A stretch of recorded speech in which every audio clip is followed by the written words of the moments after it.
देश के हालात अभी ठीक नहीं चल रहे हैं कि शिक्षा ही ऐसा एक माध्यम है जिसके माध्यम से व्यक्ति की जाति बदलती है। ये बड़ी चिंता पैदा होती है कि देश जाएगा कहाँ और आगे होने वाला क्या है, इसकी अभी तक कल्पना नहीं है। कोई धर्म देखा न जाति देखी कि ऐसी एक शैक्षणिक संस्थान खोली जिसमें गरीब अमीर हिंदू मुसलमान सभी के बच्चों को यहाँ पढ़ने का अवसर दिया है, जिससे वो एक अच्छा इंसान बने। आज तक भेदभाव ये बंधन टूटे नहीं हैं, लेकिन इस छात्रावास में जिस तरीके का वातावरण है, आपकी क्या राय है? लोग काम करके मानव स्वभाव एहसान जताते हैं। मैं पहले तो स्वर्गीय डॉक्टर वीरेंद्र को श्रद्धांजलि अर्पित करता हूँ, और मैं ये दुनिया है नासवर है, आया है जो जाएगा, राजा उनका फकीर। तो ऐसी स्थिति में उनके पिताजी श्री हेमाराम जी चौधरी, उन्होंने जो एक उनकी स्मृति में जो ऐतिहासिक कार्य किया है, उसमें कोई धर्म देखा न जाति देखी कि ऐसी एक शैक्षणिक संस्थान खोली जिसमें गरीब अमीर हिंदू मुसलमान सभी के बच्चों को यहाँ पढ़ने का अवसर दिया है, जिससे वो एक अच्छा इंसान बने। और ऐसे कार्य जो विरले ही लोग कर पाते हैं। मैं इतना कहना चाहूँगा कि ऐसे काम करने से 36 कौमों का जो बच्चे आगे बढ़ेंगे और उसका जो लोग इंसान बनेंगे, उसका पुण्य उस स्वर्गीय आत्मा को भी शांति प्रदान करेगा। और श्री हेमाराम जी चौधरी साहब के प्रति भी उन लोगों की दुआएं रहेगी। मैं ये भी दुआ करता हूँ कि श्री हेमाराम जी चौधरी जैसे किसान नेता और जनप्रिय जिन्होंने ऐसा काम किया, उसको लंबी उम्र दे। इस हॉस्टल में श्री तेज सिंह जी और सुनीता चौधरी का भी बहुत बड़ा योगदान रहा, मैं उनको भी बहुत बहुत धन्यवाद देना चाहूँगा। आज तक भेदभाव ये बंधन टूटे नहीं हैं, लेकिन इस छात्रावास में जिस तरीके का वातावरण है, आपकी क्या राय है?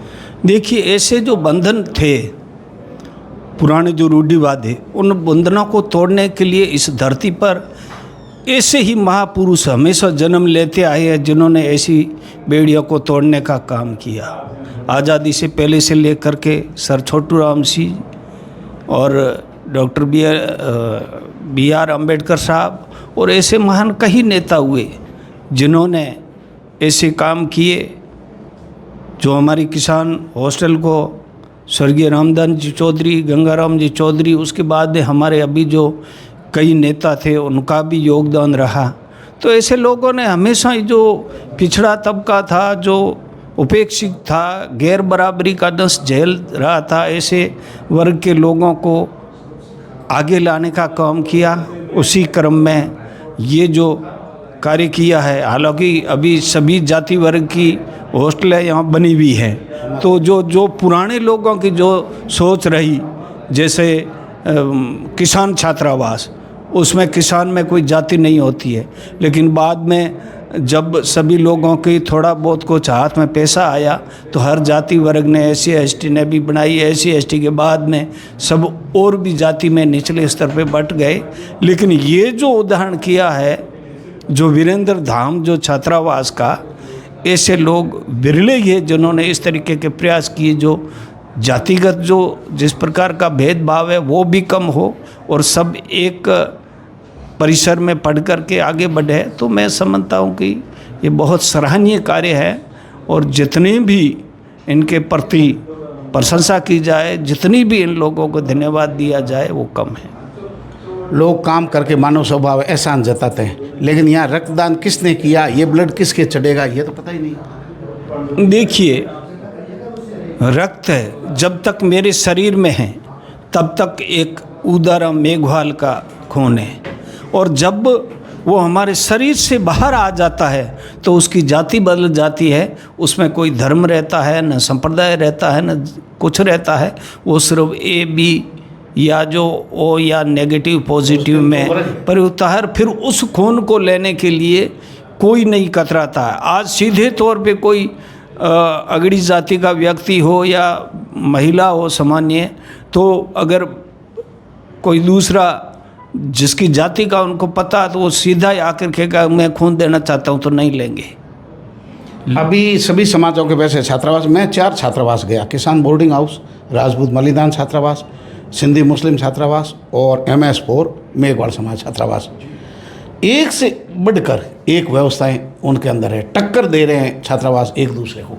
ये क्रांतिकारी परिवर्तन केवल शिक्षा के कारण आया। सिर्फ शिक्षा और ऐसे जो हमारे जनप्रतिनिधि, जो सामाजिक कार्यकर्ता, समाज के मुखिया, जिनकी पॉजिटिव सोच थी, उन्होंने सोचा कि जो हम लोग जो आज इस स्थिति में आए हैं, और जब देश आज़ाद नहीं हुआ था उससे पहले के जिन लोगों ने देखा था समय और भेदभाव, उसको मिटाने के लिए लोगों ने इस तरीके के अपनाए, जो कार्य अपनाए। और उसके बाद भी जब ये जो लोग हमारे महापुरुष थे, जो मैंने पहले नाम लिया है, उन लोगों ने एक ही उपाय सोचा कि शिक्षा ही ऐसा एक माध्यम है जिसके माध्यम से व्यक्ति की जाति बदलती है।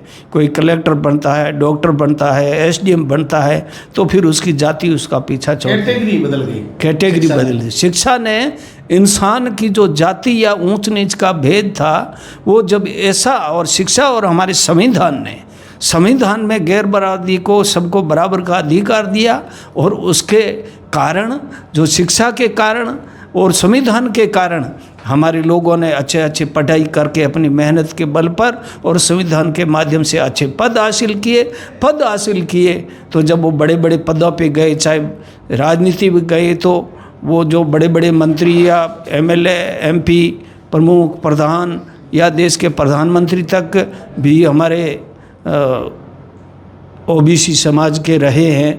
तो ऐसे महापुरुषों की वजह से आज जो ये संविधान की बदौलत हम लोग ने कुछ बराबरी में आगे बढ़े हैं। अभी भी बहुत करने की ज़रूरत है, और वर्तमान परिप्रेक्ष्य को देखें तो एक दूसरी तरफ भी समस्या खड़ी हो रही है। वो संविधान को बचाने का भी हमारे ऊपर, शिक्षा के साथ साथ संविधान को बचाने का भी दायित्व है। देश के हालात अभी ठीक नहीं चल रहे हैं, और आप देख रहे हो, जो मैं उसके बारे में ज़्यादा राजनीतिक बात नहीं करूँगा, लेकिन जो इन दिनों में 2-4 दिनों में जो देखने को मिल रहा है, ये बड़ी चिंता पैदा होती है कि देश जाएगा कहाँ और आगे होने वाला क्या है, इसकी अभी तक कल्पना नहीं है। बहुत बहुत धन्यवाद सर।